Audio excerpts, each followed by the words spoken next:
Hello, everyone. Well, the new consumer price index numbers are out. The inflation numbers for April have been released, and they are not pretty. Inflation is at a 10-year high, 3.4%, smashing the Bank of Canada's 2% target.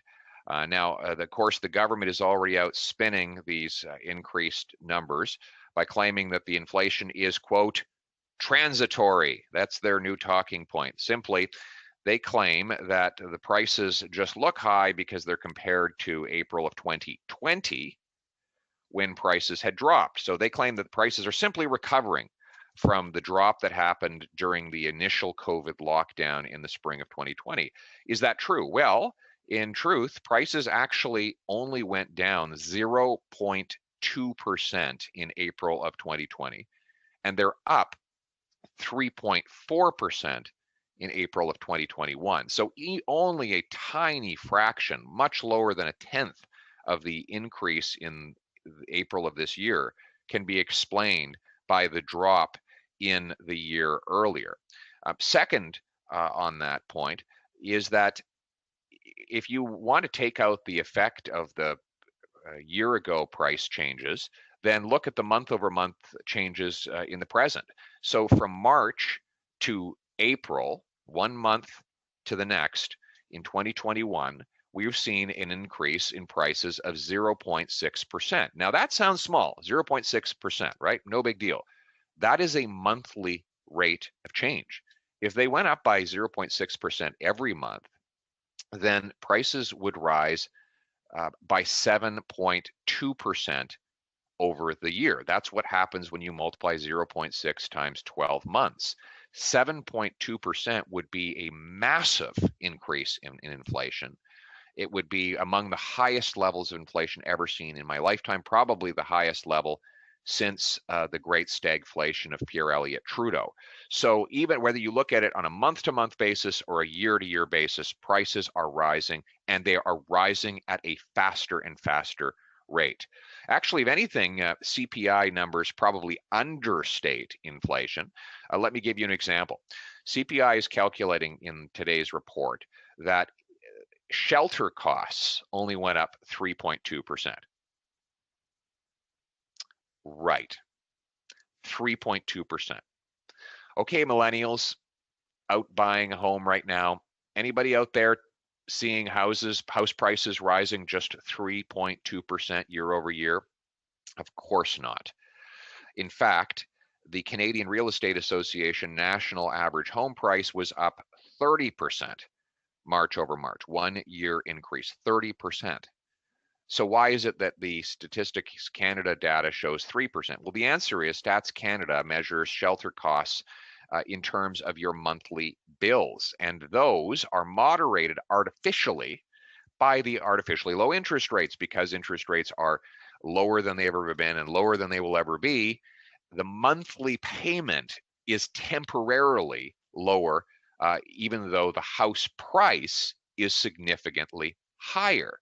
Now, of course, interest rates will rise, and if you buy a house for, say, $1 million and you have an $800,000 mortgage, sure, you can perhaps survive if interest rates are artificially low when you first get your mortgage.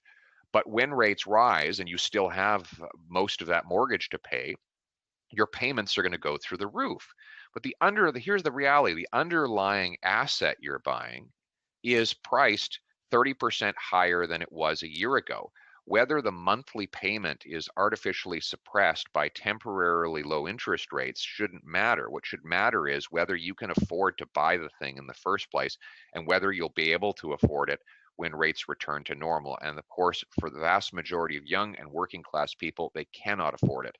So CPI does not capture housing, which is one of the biggest expenses in the family budget, and it's one of the biggest cost drivers that has risen since COVID began. Now, bottom line is prices are rising because the government is paying for its spending with printed money. The deficit last year was $350 billion, and guess what? The money supply grew by about $350 billion. So almost the entire federal deficit is newly created fake cash, money created out of thin air in order to facilitate Trudeau's overspending. This year, again, the Bank of Canada is effectively going to provide printed cash to fund the $154 billion deficit. So when too many dollars chase too few goods and services, then prices rise. That's exactly what has always happened throughout history, and it is what is happening now. So what do we do about it? Well, first of all, we need a plan to phase out the deficit. There are only two ways you get money for a deficit. One, you borrow it out of the economy, which means that government competes with homeowners, consumers, and businesses for loans, and in effect drives up interest rates, and makes it harder for people to get by. Or they print money, which drives up inflation, as we're seeing now. So deficits drive up either interest rates or inflation, both of which are terrible. Pick your poison. Well, I don't want either of those two poisons. So you have to phase out the deficit and get government to spend only what it takes in. That's what we did in Canada from the late 90s right through to the end of the Harper era, with a few exceptions during the Great Global Recession. We've done it before. We can do it again. It's good for the economy. It promotes growth. It protects our dollars. It reduces poverty. Let's get back to balanced budgets. The second thing is that we need to restore the Bank of Canada's mandate to protecting our money, not printing cash to fund political spending. That is not the role of the bank. It has no role in doing that. Its job is to protect the integrity of our currency. I know these steps are hard, but they are necessary. And if we don't do them, then inflation will continue to gallop along as a massive tax on the working poor.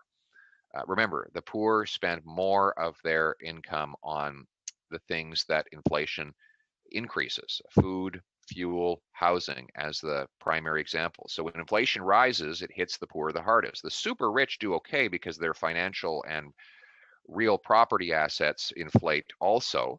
So they get a lot richer. So the rich get richer, the poor get poorer. The inflation tax effectively is a tax on the poor to the benefit of the super rich, a tax on the have-nots, and a payout to the have-yachts. That's not what we want. We want sound money to protect the wages of the working class and the integrity of our economy.